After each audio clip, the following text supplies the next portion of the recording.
Hi, my name is Catherine. I'm a licensed therapist and a virtual coach, and today I want to talk to you about how to support your spouse when they're walking through something difficult, or when you guys together in your relationship are really struggling and you just want to know what are some really good effective ways and tools to help support and love on them right now.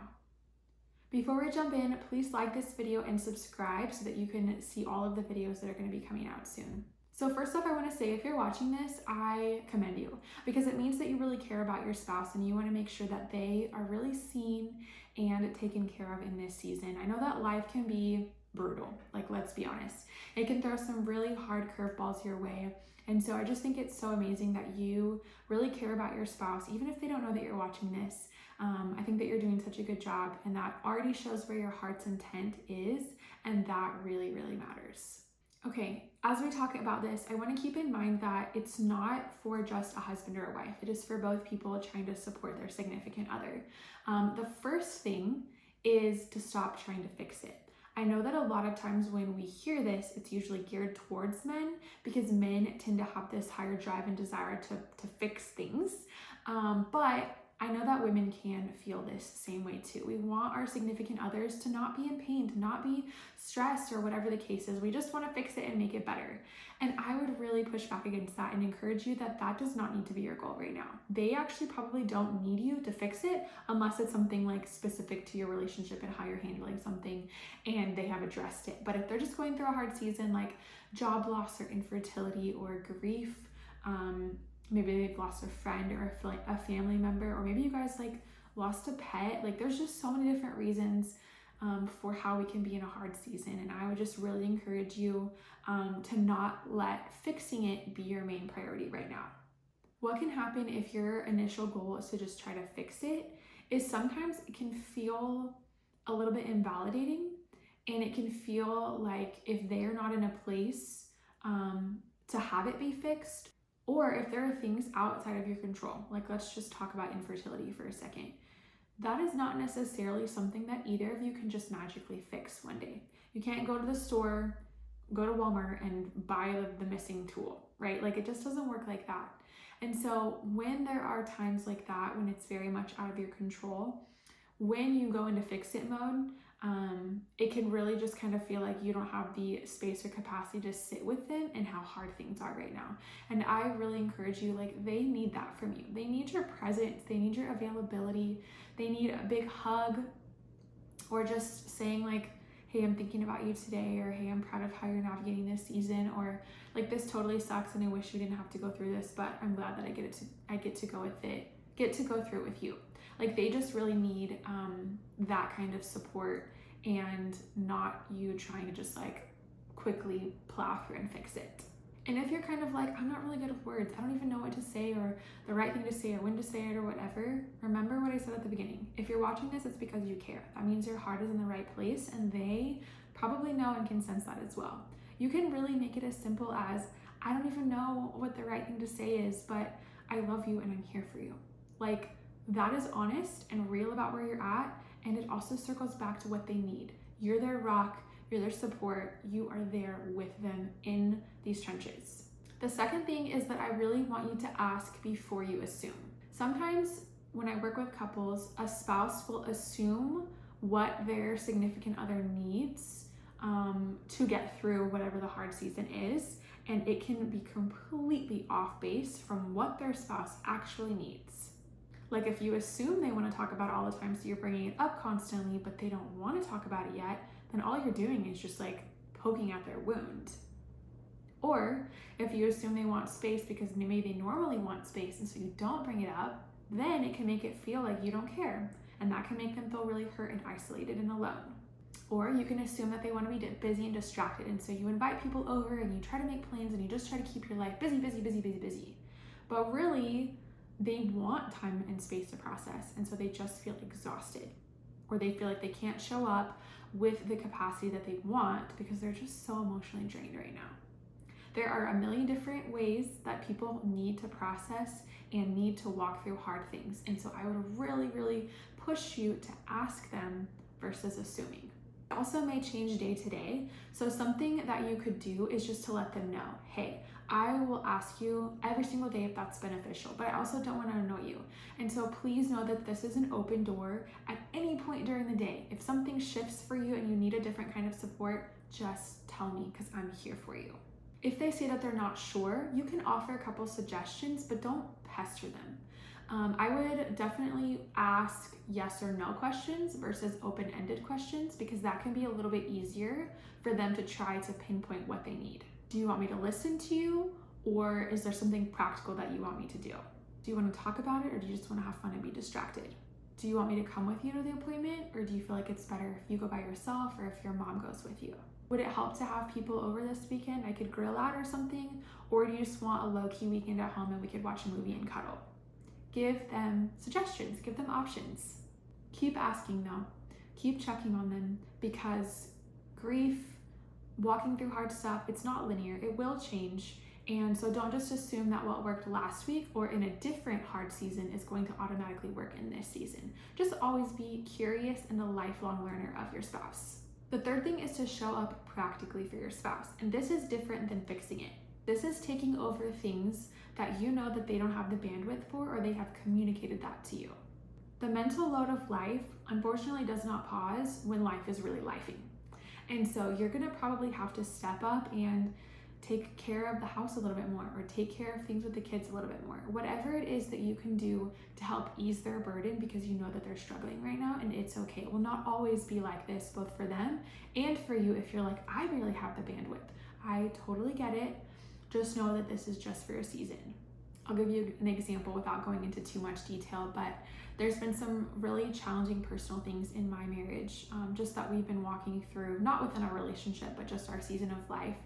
And at the same time, our dog needed surgery because she had this like lump on her leg. Anyways, I was just so stressed thinking about how much it's gonna cost and how the recovery, and she has to wear a cone and our dog can't jump around and our dog loves to jump around and just like all of these things. And I just felt super overwhelmed. And so I told my husband, like, I need you to take care of Remy. I need you to be in charge of Remy. I think the bare minimum I can do is remember to feed her every day. Like, I just don't have the bandwidth or the emotional capacity to care for her in the ways that I would like to. And I love our dog and I want her to be okay, but like, I need you to own and take care of this. And he did. And he stepped up and he made appointments and he dropped her off and he did all the things. And that just really meant so much to me because I didn't have what I wanted to have to support and take care of our dog, but she still needed to be taken care of. And so that was something that I was able to communicate to him, hey, this is what I need, and he could step in and do that. And it wasn't something that caused issues between us and our relationship. And it was something very practical that he could do that really did help me. A lot of the things that you might also be doing are going to be potentially invisible. I think that sometimes when we get in a season that's really overwhelming, or if it's heavy with grief, or it's just really stressful, it's not that they're become blinders, but the things that you're normally paying attention to, you just don't, because mentally and emotionally, there's something else that's taking up so much space. And so the things that you might be doing around the house, for example, or with your child or whatever, they might go what looks like unnoticed by your spouse. And I would really be careful with your mindset that you don't think that they don't care. Because I know in general, if someone doesn't notice, it can really feel like they don't care. But remember right now what they're going through, and remember that in general, it's not about you right now. And so you keep doing the invisible things that maybe they're not picking up on, but you know are serving and helping your family and helping your spouse. The fourth thing that I would encourage you to pay attention to is to try and protect them from other people. This isn't necessarily solely your job, but it can just be an added bonus if that's something that you can take on and if that's something that your spouse is okay with. I know that some family can have the best intentions, but can be a little bit prying. And so if that is something that you need to do, to say something through a text message on the side, or if there's a conversation and they're asking questions and you can tell that it's just not the right questions, gently shutting that down, or you know what, we're gonna talk about that later, or we're just not really ready to talk about that. Thank you so much for asking, and shifting the conversation to something else so that your spouse doesn't have to be the one to answer. They don't have to be the one under this spotlight of really difficult questions anymore. You can kind of become the gatekeeper if you want, with their permission, of course. Kind of think about it like you're the buffer between them and the world. You know, if you guys have to step back from something, a previous yes that you had given, a commitment or whatever obligation, you can be the one to communicate like, hey, we're not going to make it. That way they also don't feel obligated to explain why. They may feel bad that they have to step back. They may be frustrated that they don't have the capacity that they did before. And so you kind of being a buffer and stepping in the middle can kind of remove some of that guilt or frustration or any additional stress that it would create inside them. Your spouse may not have the energy or the space to be able to advocate for themselves in these different scenarios, and so that's where you get to step in as their life partner. Okay, the fifth thing, and we're kind of flipping the script a little bit, but keep your oxygen mask on. This is to say that you cannot run yourself ragged to the ground and still expect to somehow have enough strength and willpower and kindness and energy to help your spouse. So I know it can be really tricky, and frankly, it can be survival mode sometimes where you're like, I'm on the very bottom of the list. I don't remember the last time I showered, or haven't taken care of myself and exercised like I want to, or honestly, I forgot to eat yesterday, or whatever the case is. So like, it's a balance between, I know that sometimes it's survival mode, and also do your best to not let yourself run ragged into the ground. If you can, ask for help and support from your other family members, from your parents, from friends, whether they know all of the details or not. Like, it is okay to ask for help. Ask for childcare from your family or a babysitter that you have. Like, make sure that you're doing your best to try and protect your space and energy as well. I think it's also really okay and healthy to have boundaries with your spouse, even when they're grieving, even when things are hard, that it's still okay to say, I love you so much and I am here to support you, but I just need to take a 20-minute long shower and just like decompress and be alone for a minute. Like, that is okay. Or if you know that they're an external processor and they want to talk through things, it's okay to say like, you know what, I would love to hear more about what you're thinking about. I'm going to take a walk around the block. I'll be back in 15 minutes. I just need a little bit more time. Like, that's okay. You're not abandoning them. You're not saying no, but you're also just trying to keep your oxygen mask on so that you can support and be what they need you to be right now. Which kind of leads me to the last thing that I want to mention, and that is know when it's time to ask for help. I think sometimes that pride can get in the way of couples getting help, or even encouraging your spouse to get help, or saying and owning up that like you need help when it comes to counseling or a trusted mentor or a pastor or something. There is no shame in getting help. I think it is a wise decision. I think that seasons of grief and rough transitions and infertility and just like all of the life things that are hard can last a lot longer than you think. And I know in the beginning, everybody's a little bit fresher and they can handle things, but towards the end, you get drained, you get weary. And it's really important to have other people on the outside to be able to link arms with you and speak into what you're going through, and sometimes even break it down to the basics and tell you in a form of homework or having this accountability of like, I want you to take a 10-minute walk this week. And then you have to come back to counseling next week and report back if you went on that walk. And when couples come back and say they did, it's met with, I really needed that, or I'm so glad I took that time, or it helped me to show up better for X, Y, or Z, right? So don't feel like you've got to just soldier on without support and help that you're going to probably need in that season, and it is okay. Also, remember that this will not last forever. If you're watching this video and you're like, we've been struggling for years with infertility and I don't know if there's an end in sight, or you're like, we had this family member pass away and then so-and-so, you know, maybe I lost my job or my spouse lost their job, or we've just been dealing with, you know, our children growing older and they're like throwing tantrums and it's like one thing after the other and you're just like, I'm exhausted. I totally get it. I think we've all been in certain years of our life or seasons of our life where you're like, I am just getting beat down and I'm getting really ragged over here. Don't lose heart. Don't give up.